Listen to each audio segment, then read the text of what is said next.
The gleaming laboratory aboard the orbital research station was a marvel of sterility and technological advancement. Suspended in orbit around a massive gas giant, the station housed some of the most brilliant scientific minds in the galaxy. Currently, 3 of these minds were gathered around a monitor, observing their latest specimen with a mixture of curiosity and clinical detachment. Subject demonstrates normal respiratory patterns despite the 17% decrease in oxygen levels, noted Zeiler, the lead scientist. His crystalline exoskeleton caught the light from the overhead panels, fracturing it into prismatic patterns across the console. Like all members of his silicon-based species, Zeiler prided himself on absolute logical precision. Curious. Most carbon-based life forms would show signs of distress by now. Are you certain the environmental controls are functioning correctly? Asked Gleep, the technician. His gelatinous form quivered slightly with anxiety, a constant state for the hypersensitive being. 6 of his sensory appendages were simultaneously adjusting various instruments. Perhaps there's a malfunction in the atmospheric regulators? All systems are operating within optimal parameters, assured Flum, the team's psychological analyst. Unlike the others, Flum existed as a swirling vortex of energy contained within a specialized field generator. The patterns of light that constituted their face shifted into what might be interpreted as a frown. I believe we are witnessing a genuine psychological anomaly. The subject of their discussion sat cross-legged on the floor of the observation chamber. Brenda Sharma, a 34-year-old sanitation worker from one of Earth's most notoriously polluted cities in northern India, appeared remarkably unbothered by her circumstances. Her dark hair was pulled back into a practical ponytail, and despite having been abducted from her apartment 3 Earth days ago, she maintained a composed demeanor that continued to baffle her captors. This temperature fluctuation protocol is clearly ineffective, Zeiler observed as the chamber's temperature rapidly cycled between uncomfortably hot and distressingly cold. The subject should be experiencing thermal shock. On the screen, Brenda merely adjusted the sleeves of the simple gray jumpsuit they had provided her, rolling them up during the heat cycle and down during the cold. "Hello," she called out, looking directly at what she correctly assumed was an observation camera. "Your air conditioning is actually better than my apartment buildings. Can I get some tea, though? Masala chai if you have it." Gleep's translucent form darkened slightly in distress. "She's aware of our observation and making requests. This isn't following standard protocol for newly acquired specimens. Proceed to auditory stimulus testing," ordered Zeiler, ignoring the human's request. A low-frequency sound began to permeate the chamber, a sound specifically calibrated to create feelings of unease and discomfort in most sentient beings. The subsonic vibrations were known to trigger primitive fear responses in the limbic systems of virtually all carbon-based life. On the screen, Brenda tilted her head slightly, then shrugged. "Sounds like the generator at the factory next to my building," she commented, seemingly to no one in particular. "Actually, it's quieter. I used to have to wear earplugs to sleep." "Impossible," muttered Zeiler, his silicon appendages clicking rapidly across the control panel. "Increase amplitude by 30%. The sound grew louder, the vibrations becoming physically palpable within the chamber. Brenda merely yawned and stretched her arms. "Visual stimulus next," Flum suggested, their energy form pulsating with scientific curiosity. The walls of the chamber suddenly transformed into projection surfaces, displaying images carefully selected to induce mild hallucinations and disorientation. Fractals bloomed and collapsed in impossible geometries.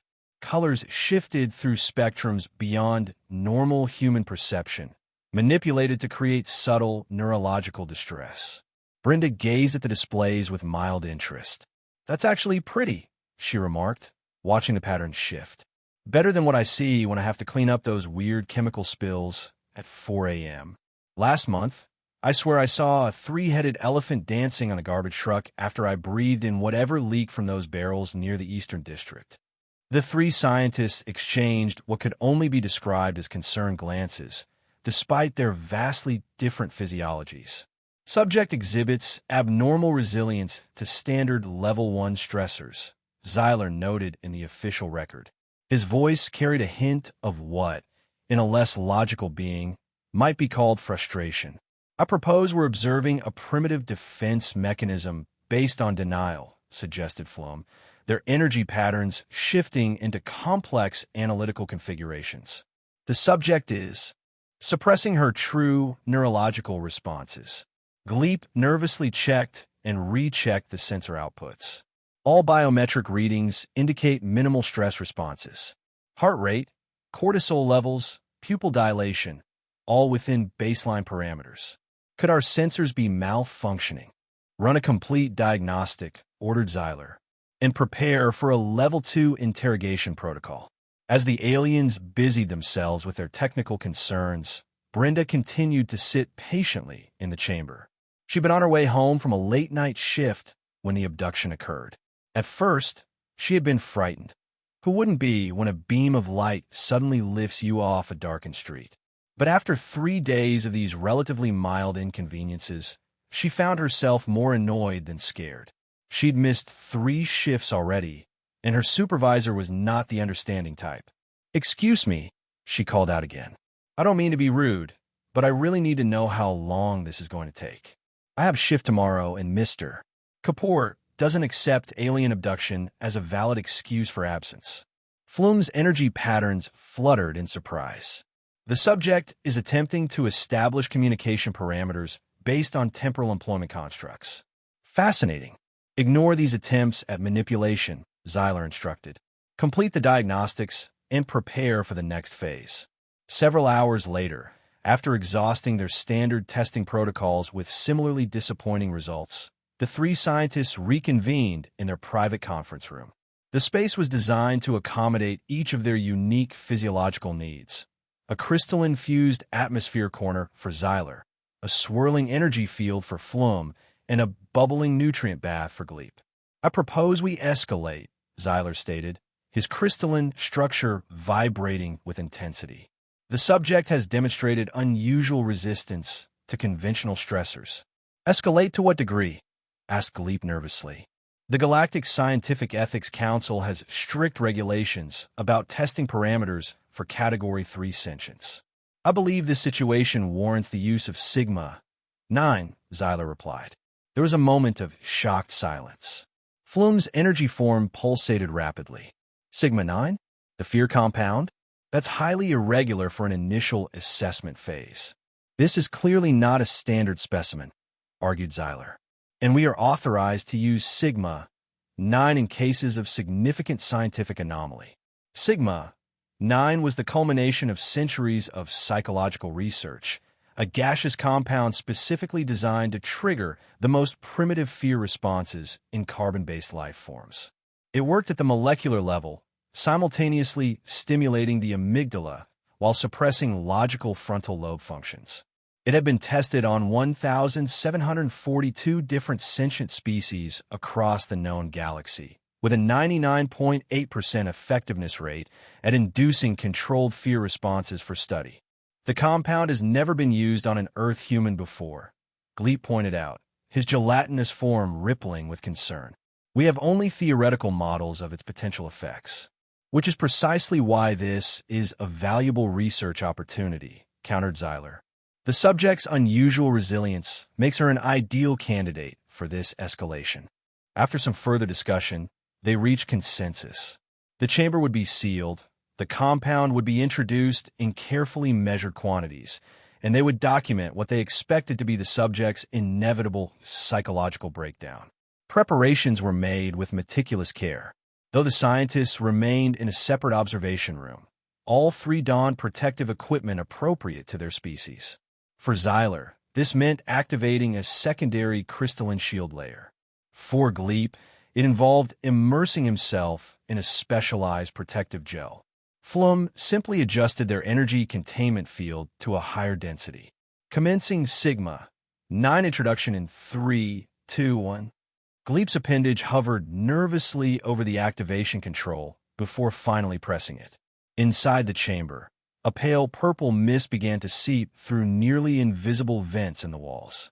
The gas moved with an almost sentient purpose, swirling and curling through the air like ghostly fingers. It carried a distinctive odor, a sharp, metallic scent reminiscent of ozone and burning metals, with underlying notes that triggered subconscious associations with decay and danger. The three scientists watched intently as the mist enveloped Brenda, who had been in the middle of attempting to perform yoga stretches to pass the time. She paused as she noticed the colored vapor, her brow furrowing slightly. "Biometric sensors active," reported Gleep, his voice quivering slightly. "Monitoring for elevated heart rate, adrenaline surge, cortisol spike, and involuntary muscle contractions." Flume's energy form concentrated into a tight, focused pattern, preparing to record psychological breakdown. Patterns for comparative analysis with other species. Xyler remained silent, his crystalline eyes fixed on the monitor. In the chamber, Brenda had noticed the strange mist and was now watching it with curiosity. As the purple vapor reached her, she instinctively inhaled. The scientists tensed, waiting for the scream that would inevitably follow as the compound began its neurochemical assault on her brain. Instead, Brenda closed her eyes. Her shoulders, which had been tense from her interrupted yoga pose, visibly relaxed. She took another deep breath, then a third, inhaling the fear gas as if it were a fine perfume. A smile, not an expression of terror, but one of contented recognition, spread across her face. "Oh," she said, her voice tinged with unexpected nostalgia. "This smells exactly like home during Diwali festival. The fireworks, the smog, plus that chemical plant 2 blocks over." She inhaled again, deeply and appreciatively. "Makes me homesick, actually." In the observation room, Gleep's gelatinous form vibrated so intensely that small droplets separated from his main body. Flume's energy patterns scattered in disarray. Even Xyler's logical composure shattered momentarily, his crystalline structure emitting a high-pitched resonance of surprise. "That's not possible," Xyler finally managed, rapidly checking the Sigma-9 dispersal systems. "The compound must be defective." "Biometric readings show no fear response," reported Gleep, his voice containing what might be described as awe. "Heart rate has actually decreased by 7%. Brainwave patterns show increased alpha waves consistent with relaxation." "Impossible," exclaimed Xyler. "She appears to be experiencing a nostalgic emotional response," observed Flume, their energy patterns slowly reorganizing. "The fear compound is triggering positive memory associations rather than terror." "Check the formula," insisted Xyler. "There must be a molecular degradation or contamination." But the diagnostics confirmed what seemed unbelievable. The Sigma-9 compound was perfectly formulated, dispersing at the precise concentration, and functioning exactly as designed. It was the human's response that defied all scientific prediction. In the chamber, Brenda had sat down on the floor, cross-legged, eyes still closed as she breathed in the fear gas with evident pleasure. "You know," she called out, apparently still aware she was being observed, "this is the nicest thing you've done since bringing me here. Reminds me of festival season back home." The implications were staggering. Either this particular human was an extreme anomaly, or there was something about Earth humans that their research had critically failed to account for. Either possibility represented a significant scientific discovery. Gleep, whose species was particularly sensitive to chemical variations, suddenly collapsed into an amorphous puddle, the equivalent of fainting. Flume's energy patterns became erratic, their analytical frameworks struggling to incorporate this new data that contradicted thousands of years of established xenopsychology. Xyler, ever the scientist, quickly adjusted to the unexpected result. "Terminate Sigma-9 dispersal," he ordered. "Initiate complete atmospheric scrubbing and prepare for direct interview protocol." The purple mist was quickly evacuated from the chamber, replaced with clean, neutral air. Brenda opened her eyes and looked around with what appeared to be disappointment. "Ah, it's gone," she said. "That was nice while it lasted." An hour later, after Gleep had recovered and the observation room had been decontaminated, Xyler initiated direct communication with their subject for the first time. Human designation Brenda Sharma. Xyler's voice came through hidden speakers in the chamber. We wish to understand your response to the atmospheric alteration you just experienced. Brenda looked up toward the ceiling. You mean the purple gas? What was that supposed to do? There was a brief pause before Xyler responded. The compound is designed to stimulate fear responses in carbon-based life forms. Your reaction was unanticipated. Brenda laughed, a sound that caused Gleep to quiver nervously. Fear gas. Really? That's what that was supposed to be. Your response suggests familiarity with similar chemical compositions. Flum's voice joined in. Please elaborate on this home you referenced in the Diwali festival. So Brenda explained. She told them about growing up in one of India's most industrially polluted cities, where the air quality index regularly reached levels that would trigger emergency measures in most developed nations. She described the thick fog that descended in winter months, how children played near polluted rivers as a normal part of life. She explained Diwali, the festival of lights, with its fireworks filling the already compromised air with additional chemicals and particulates. A joyous celebration despite the environmental conditions. The factory near my building has had 3 chemical leaks just this year, she explained with a casual shrug. The government puts up signs saying to stay inside, but most of us can't afford to miss work, so we just go about our business. You get used to it.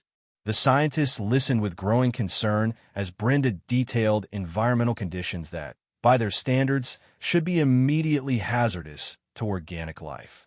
She described toxic exposures as routine occurrences, chemical smells as familiar comforts, and adaptation to pollution as a simple fact of daily existence. So your purple gas, Brenda concluded, honestly wasn't all that different from a bad air quality day back home. Actually, it smelled cleaner. The implications were both fascinating and disturbing. If one human could develop such resilience to chemical stressors, what did that suggest about the species as a whole? We would like to conduct further examinations, Xyler announced. With your cooperation. Brenda sighed. Do I have a choice? I really need to get back to work eventually. Your employment status is irrelevant to our research requirements, Xyler stated. But your cooperation would be appreciated, added Flum, their energy patterns shifting to what might be interpreted as a more conciliatory configuration. Fine. Brenda agreed with a resigned wave of her hand. But can I please get some tea? And maybe something to read? It's boring in here. Over the next several days, the scientists escalated their testing protocols, each designed to find the limits of Brenda's unusual resilience. Their efforts to induce fear or distress continued to yield surprising results. They projected 3-dimensional holograms of the most terrifying creatures in their galactic database. Multidimensional predators, consciousness-devouring entities, and parasites that hollowed out their hosts from within. Brenda pointed to one particularly grotesque specimen and remarked, "That one looks like the mutant cockroach I had in my old kitchen. The one that wouldn't die no matter how many times I hit it with a slipper." They placed her in a sensory deprivation tank, a void designed to trigger primitive fears of isolation and abandonment. She fell into the deepest, most restful sleep she'd had since childhood, later thanking them for the vacation from noise. Flum attempted to directly transmit sensations of existential horror, the emptiness of a universe, the fundamental meaninglessness of existence. Brenda considered this philosophical challenge for a moment before asking if this cosmic insignificance meant she no longer needed to pay her rent. As test after test failed to elicit the expected fear responses, the scientists began to shift their focus. They initiated comprehensive scans of Earth's environmental conditions, focusing particularly on urban centers with high industrialization and poor regulatory oversight. What they found shocked them to their core. The levels of air pollution, water contamination, noise pollution, and chemical exposure that humans routinely endured in certain regions were beyond what the scientists would consider safe for laboratory conditions. They discovered studies on pollution-related disease rates that local governments routinely ignored or suppressed. They found evidence of human bodies adapting, not evolutionarily, but epigenetically, to toxic environments. This requires immediate attention from higher authorities, Zeiler decided after reviewing the data. The implications extend far beyond our research parameters. The Galactic Council should be informed, agreed Flum. This presents significant classification challenges for the human species. And potential biohazard concerns, added Gleep anxiously. If they can adapt to Sigma-9, what else might they be resistant to? After securing approval from their research institute, the scientists prepared a comprehensive presentation for Brenda herself. They believed that confronting her with the objective reality of her environmental conditions might provoke a response that their previous tests had failed to elicit. Zeiler, Flum, and a still nervous Gleep entered the chamber in person for the first time. For this unprecedented direct contact, they had reconfigured the space with appropriate accommodations for their diverse physiologies and placed a safety field around Brenda. More for their protection than hers, though she didn't need to know that. Human Brenda, began Zeiler, his crystalline form shimmeringly slightly under the lights. We have analyzed conditions in your home environment and wish to present our findings. A holographic display materialized in the center of the room, showing detailed environmental data. PM 2.5 particulate concentrations, heavy metal levels in water supplies, average decibel levels in residential areas, chemical contamination indexes, and declining life expectancy statistics. These readings exceed safety threshold established for 93.7% of carbon-based sentient species, explained Zeiler, his tone clinically precise. According to our standards, many urban areas on your planet would qualify as toxic disaster zones requiring immediate evacuation and centuries of remediation. Brenda studied the floating displays with mild interest. Yeah, that looks about right. The river near my childhood home used to change color depending on what the textile factory upstream was producing that week. We could tell what was in fashion by the color of the water. You understand that these conditions reduce your species' average lifespan by approximately 7.3 years, pressed Flum. Brenda shrugged. We all have to die of something. Besides, the rent is cheaper in those areas. What choice do most of us have? How does your species continue to function under such conditions? Asked Zeiler, genuine scientific puzzlement evident in his voice. The silicon-based logic that formed the foundation of his consciousness was being profoundly challenged by this human's nonchalance toward conditions that should, by all rational assessment, be intolerable. We adapt, Brenda answered simply. Humans are good at that. We complain we get sick sometimes, but mostly we just get on with life. You get used to almost anything if you have to. That simple statement, we adapt, would soon echo through the highest chambers of galactic governance. Within days, news of what researchers were calling human toxic adaptation capability, HDAC, had spread throughout the scientific community. Species that prided themselves on their pristine environments and careful ecological management were simultaneously horrified and fascinated. 2 weeks after the initial fear gas incident, the Galactic Council convened an emergency session. Representatives from dozens of dominant species gathered in the Grand Chamber, their diverse physiologies accommodated by specialized environmental fields. The vast amphitheater hummed with uneasy discussion as factions formed around different interpretations of the human discovery. The security faction, led by the militaristic Vrex, argued forcefully for complete quarantine of the solar system. These humans represent a potential biohazard of unprecedented magnitude, declared their spokesperson, a heavily armored reptilian being. Their ability to adapt to toxins could make them the ultimate invasive species. They could potentially survive in environments we use to contain our most dangerous materials. The scientific faction, primarily composed of research-focused species, advocated for deeper study. The human adaptive capability could be revolutionary, countered their representative, a collective consciousness that manifested as a swirling cloud of luminescent particles. Understanding their mechanisms could be the key to survival in increasingly hostile environments throughout the galaxy. Most concerning to many council members was the proposal from the exploitation faction, a loose alliance of industrial interests who immediately recognized the potential of a species that could function in environments toxic to almost everyone else. There are clearly mutual benefits to be explored, their spokesperson suggested smoothly. Many essential industries require work in conditions that are challenging for most council species. As the council deliberated, the three scientists who had made the discovery were instructed to conduct more detailed analysis of their human subject. Deep cellular scans revealed that Brenda's body had developed unique enzymes that neutralize common toxins in her environment, an epigenetic adaptation that had occurred throughout her lifetime. The changes are not genetic but functional, explained Flum to the Council's scientific committee. Her physiology has essentially been trained to process certain chemicals that would be toxic to most species, including humans from less polluted regions. Could these adaptations be replicated or transferred? Asked a committee member, their bioluminescent appendages pulsing with interest. Unknown at present, admitted Zeiler. But preliminary data suggests that most humans from similar environmental backgrounds would display comparable adaptations. It appears to be a species-wide capability, though expressed differently based on exposure. After days of heated debate, the Galactic Council reached a tentative decision. Humanity would not be classified as a biohazard requiring quarantine, at least not yet. Instead, a cautious approach to contact would be initiated through a proposed harsh environment cooperation program.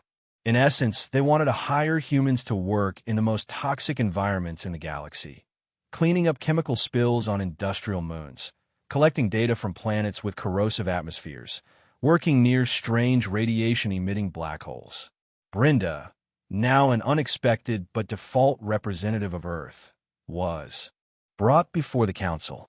Despite being introduced to beings from across the galaxy, she remained remarkably unimpressed by their authority. When presented with their proposal, she considered it for a moment before responding. So you want to hire humans to do your dirty work because we can handle the nasty stuff better than you can? She summarized bluntly. The council chairperson, a being of pure energy somewhat similar to Flum but vastly more complex, pulsed affirmatively. We prefer to frame it as utilizing specialized capabilities for mutual benefit. Compensation would be substantial. All right, Brenda said after a moment's consideration. But I have some conditions. The Grand Chamber fell silent. It was almost unheard of for a representative of a non-council species to present conditions rather than express gratitude for the opportunity. First, Brenda began, counting on her fingers, I want a lifetime supply of authentic Indian spices. The real stuff, not whatever you might synthesize based on chemical analysis. The chairperson pulsed in confusion but signaled agreement. Second, the air filtration system in my quarters needs to produce a mild, smoggy smell at night. Nothing toxic, just enough to remind me of home so I can sleep properly. Murmurs of bewilderment rippled through the assembly. And most importantly, Brenda continued, her voice taking on a firmer quality, the council has to fund the construction of modern water treatment facilities for my home city. If you're going to benefit from our adaptations, you should help reduce the suffering they come from. The council members exchanged glances, their diverse physiologies expressing various forms of surprise and consternation. The audacity of these demands from a representative of a species with no official standing was unprecedented. After a brief recess for consultation, the chairperson delivered the council's response. Your conditions are irregular but acceptable. A formal agreement will be prepared. 6 months later, Brenda stood on the sizzling surface of Nexus 7, a moon renowned for its caustic atmosphere and bubbling lakes of industrial byproducts.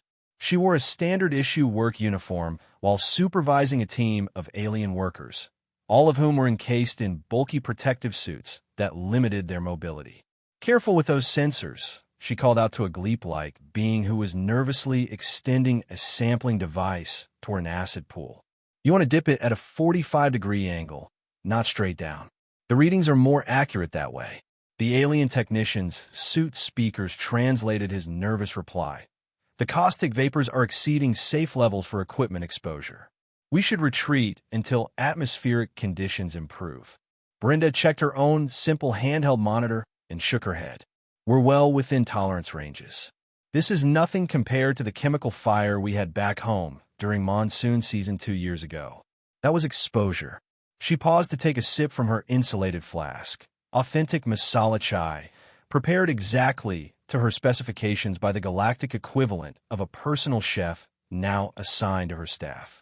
The spicy aroma briefly mixed with the acrid smell of the moon's atmosphere, creating a combination that, strangely enough, made Brenda smile with something like contentment.